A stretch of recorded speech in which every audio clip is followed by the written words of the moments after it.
नमस्कार दोस्तों, स्वागत है आपका माध्यमिक शिक्षा सेवा चयन बोर्ड द्वारा जारी विज्ञापन टीजीटी पीजीटी के ऑनलाइन आवेदन में।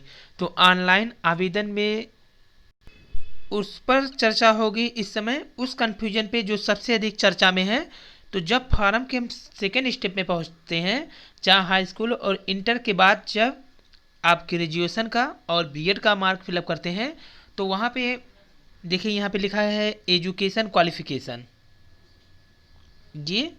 इसके बाद यहाँ पे क्वालिफाइड हैं, यस और नो, फिर स्टेट का नेम, किस यूनिवर्सिटी से आपके हैं, किस स्टेट से, और यहाँ पे इसके बाद आता है देखिए year of passing, certificate oblique roll number, issue date.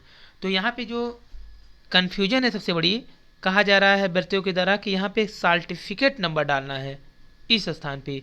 तो आपको बता दें यहाँ पे देखिए सर्टिफिकेट फिर ऑब्लिक करके दिया है रोल नंबर। तो यहाँ पे लोग कह रहे हैं कि इसमें सर्टिफिकेट ही मान्य है, मार्कशीट का नहीं, तो ये गलत है। बता दें ईयर ऑफ पासिंग जो लिखा है, सर्टिफिकेट और मार्कशीट अलग अलग होते हैं। मार्कशीट तो तुरंत मिलते नहीं है, किसी किसी यूनिवर्सिटी में 2 साल, कहीं कहीं 3 साल, और आगरा यूनिवर्सिटी में अगर जाएंगे तो वहाँ पर तो कुलपति को भी नहीं मिल रहा है।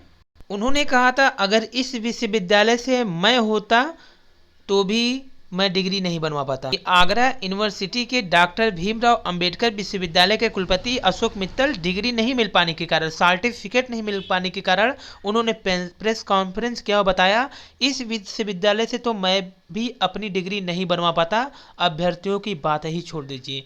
तो यहाँ पे देखिए अगर ऐसा होता, सिर्फ सर्टिफिकेट उस अंक में भरे जाते, तब तो आगरा यूनिवर्सिटी के जो डॉक्टर भीमराव अंबेडकर यूनिवर्सिटी के छात्र हैं वो सभी बाहर हो जाते हैं टीजीटी पीजीटी आवेदन से।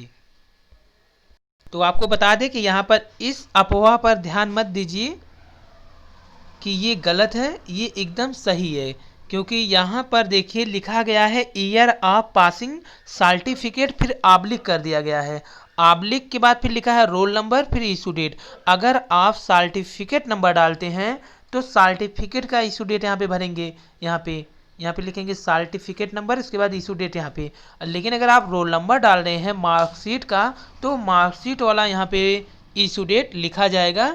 आप दोनों में से कोई भी भर सकते हैं, इस पर कोई भी अफवाह पर ध्यान न दीजिए, ये दोनों ही सही है। जो मार्कशीट होता है उसी के नीचे आपका इशू डेट होता है, जो सर्टिफिकेट होता है डिग्री वो तो 2 साल 3 साल बाद मिलता है, उसके नीचे भी इशू डेट होता है। लेकिन ये आपके ऊपर डिपेंड है, अगर आपके पास सर्टिफिकेट है तो सर्टिफिकेट का नंबर डाल के उसका इशू डेट डाल दीजिए, और अगर आपके पास सर्टिफिकेट नहीं है तो आप अपने रोल नंबर यानी मार्कशीट, जो फाइनल ईयर का मार्कशीट है उसका रोल नंबर फिलअप करिए और यहाँ पर आकर के इशू डेट डाल दीजिए। तो ये था टीजीटी पीजीटी अफवाह पर, जो कि सर्टिफिकेट और मार्कशीट का कन्फ्यूजन। तो इसमें कोई कन्फ्यूजन नहीं रखिए, इसमें दोनों में से किसी को भी भर के उसी का इशू डेट डाल सकते हैं। आइए अब ईडब्ल्यूएस मैटर पर चलते हैं। तो आर्थिक आरक्षण क्या है, यहाँ पे शासनादेश और अधिनियम में अलग अलग प्रावधान है। शासनादेश 1 फरवरी 2019 या इसके बाद विज्ञप्ति होने वाली रिक्तियों में आरक्षण का लाभ, जबकि अधिनियम इसमें जो बना है आवेदन मांगे लेकिन लिखित परीक्षा या साक्षात्कार में नहीं हुआ तो आरक्षण का लाभ। तो यहाँ पे देखिए व्यवस्था क्या किया गया था कि सितंबर 2020 की आर्थिक रूप से पिछड़े के लिए आरक्षण लागू करने के लिए 31 अगस्त को इससे संबंधित अधिनियम या सूचना जारी कर दी गई थी। इस प्रावधान किया गया था कि कानून 1 फरवरी 2019 से लागू होगा, यानी 1 फरवरी 2019 से ये कानून यहाँ पे लागू हो जाएगा। फिर बताया गया है कि लागू होने के पूर्व आरंभ हो चुकी प्रक्रिया पर इस अधिनियम में स्पष्टीकरण द्वारा 2 शर्त जोड़ दी गई है।